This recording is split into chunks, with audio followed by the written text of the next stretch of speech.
2025 tarixində İnnovativ Təhsil Mərkəzinin həm onlayn, həm də İTM Eduaz saytında keçirilmiş olduğu sınaq imtahanının ingilis dili suallarını mən Ayda Maarif izah edirəm.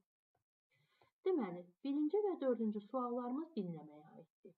Dinləmə mətninin linkini aşağıda yerləşdirəcəyik, istəyirsəz bir daha dinləyə bilərsiniz. Birinci sualımızda Beethoven haqqında olan mətndən deyilir ki, Beethoven erkən yaşlarda nəyi xoşlayırdı? 5 yaşı olanda o artıq pianino çalmağı öyrənmişdi. Cavab B bəndi. İkinci sual, Beethoven 20 yaşında olanda artıq tamamilə eşitməsini itirmişdi və bu eşitməsini itirməyinə baxmayaraq musiqiyə olan eşqi hələ də davam edirdi. Cavab B bəndi. Üçüncü sualda mətn nə haqqında idi? Mətnimiz Beethoven'ın musiqi və həyati uğurları haqqında idi. Dördüncü sual 4 alt qrupu ilə yanlış və doğru variant olaraq biçimləndirilir. Deməli, dördün birinci sualında deyir ki, Beethoven ən gözəl əsərlərini tamamilə kar olandan sonra yaratmışdır. Bəli, doğrudur. İkinci sualda isə deyir ki, uşaq yaşlarında çoxlu hobbiləri var idi. Xeyr, onun hobbisi yalnız musiqi idi. Üçüncü sualda deyir ki, 20'li yaşlarda getdikcə eşitməsi daha da yaxşılaşdı tamamilə. Xeyr, yəni hətta eşitməsi pisləşsə belə o musiqidən əl çəkmirdi. Dördüncü sualda isə final, yəni son çıxışında insanlar, auditoriya onu yüksək dərəcədə alqışladı. Və kiçik mətnlərimizlə davam edirik. 5-ci mətnimizdə sürücülük vəsiqəsi əldə edib və imtahandan kəsilmiş biri haqqındadır. Cavabımız C bəndi. Sara Emiliyanı uğurlarına görə təbrik edir. 7-ci sualımızda Türkiyədə keçirilmiş olan bir forum haqqındaydı. Və oxu mətnimiz insanın sağlam vərdişləri haqqında bir mətndir. 8-ci sualda deyir, yanlış olan bəndi seçin. Stres hormonu biz idman edən zaman yüksəlir. Xeyr, yanlış bənddir. 9-cu sualda mətn nə haqqındaydır? Sağlam vərdişlər haqqındadır. 10-cu sualda what helps reduce stress? Stresə qalib gəlməyə bizə nə kömək edə bilər? Küçədə gəzinti. Doğru bəndimiz C bəndidir. 11-ci sualda mətni uyğun şəkildə biz sual tamamlamalıyıq. If you develop healthy habits, əgər yaxşı vərdişləri özündə aşkarlasam, özünə aşılasam, birinci, you will improve both your physical and mental health. Həm fiziki, həm də mental, əqli sağlamlığın daha da yaxşılaşacaq. İkinci isə bədənin daha yaxşı bir yuxu əldə edəcək. Cavabımız 1 və 2 B bəndi. 12-ci sualda isə doğru bəndi bizdən istəyir. Walking and drinking water can improve your health. Gəzinti və maye qəbulu sağlamlıqda daha da yaxşı edəcək. Sleep helps the body repair itself. Yuxu orqanizmi özünü bərpasını təmin edir. Cavabımız 1 və 2. 13-cü və 25-ci suallarımız qrammatikaya aid sualdır. Cavabımız C bəndi. Child. Gördüyünüz kimi child tək olduğuna görə biz heç bir zaman cəmlə işlənən işarə əvəzliyini istifadə edə bilmərik.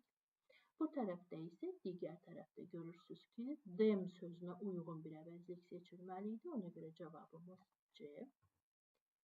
14-cü sualda of var. Əlbəttə ki, every ilə of ola bilməz. Və cümlənin xəbəri has olduğuna görə both və all xəbər cəmdədir. Onda cavabımız 3 və 5'dir. Cavab D bəndi. 15-ci sual artikla aid bir sualdır. Əgər dəqiq bir yaş verilmişdirsə, bu zaman D artiklından istifadə edəcəyik və burada one şəxs sözü ilə əvəzlənmişdir. Yəni bir insan mənasındadır. Cavabımız A bəndi.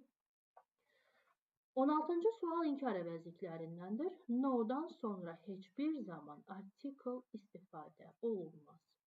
Bilirik ki, text isim vardır. Others'dan sonra da isim gəlməz. Ona görə cavabımız Y bəndi.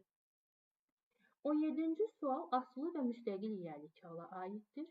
Əgər isim varsa, deməli o asılıdır. Yox, əgər isim yoxdursa, demək o müstəqil yəlik haldır.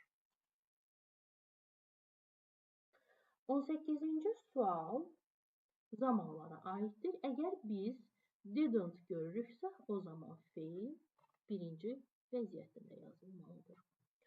19-cu sualda zamanlara aiddir. Görürük ki, burada before vardır. Doğru bəndimiz C bəndi. The train will reach the station before the storm starts. 20-ci sual look sözünə aiddir. Biz bilirik ki, look'dan sonra sifət gəlməlidir. Və bu gördüklərimiz nicely, sweetly, perfectly, beautifully bunlar zərfdir. Feilin necə icra olunmasını bildirir. Lakin look görünüşü təsvir etməkdə istifadə olunan bir sözdür. Look'dan sonra daima sifət işlənməlidir. Ona görə doğru bəndimiz A bəndi. 21-ci sual işarə əvəzlikləri və ismin yəlik halına aid qarışıq bir sualdır. A bəndində kökdən dəyişən isimlər yəlik halda apostrof sonra s ilə dəyişir. B bəndində kökdən dəyişən isimlər yenə dediyim kimi apostrof s ilə olur. C bəndində do's'dan sonra cəm olmalıydı. Doğru bəndimiz D bəndidir. Several'dan sonra cəm isim olmalıydı. Ona görə doğru bəndimiz D bəndi. 22-ci sualda ismin yəlik halda tapmaq tələb olunurdu. Apostrof s-dan sonra D artiklı olmaz. Got, has got deməkdir. Əgər D artiklı verilmişdirsə, ailəni bildirir. O zaman s sonra apostrof yazılırdı. Digər tərəfdə apostrof s-dan sonra feil gəlmişdir. Bizə yəlik hal lazımdır. Jane's friends are going to meet her in the park. Jane'in dostları C bəndi. 23-cü sualda quantifiers dediyimiz kəmiyyət bildirən sözlərə aid bir sualdır. People sözünə uyğun şəkildə biri seçilməli və həmçinin də cümlənin mənasına diqqət olunmalıdır. People'a görə much və little variantlarımız getdi. Jane is an aggressive and impolite girl. Çox nəzakətsiz və aqressiv qızdır Jane. Sizcə belə bir insan çox adam istəyər, yoxsa az? Cavabımız C bəndi. 24-cü sualda finally Susan got money sözünə uyğun şəkildə sayılmayan isim a, many, a few və a lot-un of hissəsi olmadan işlənə bilməz. Cavabımız E bəndi.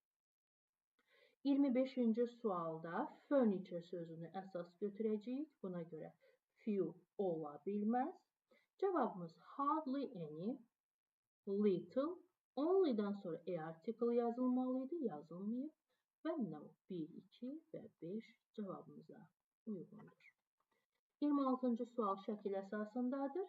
Əgər istəsəniz rəylərdə qeyd edərsiniz essenizi mütləq oxuyacaq. İnnovativ Təhsil Mərkəzinin 23 noyabr tarixli sınağını izah etdim mən Ayda Marif.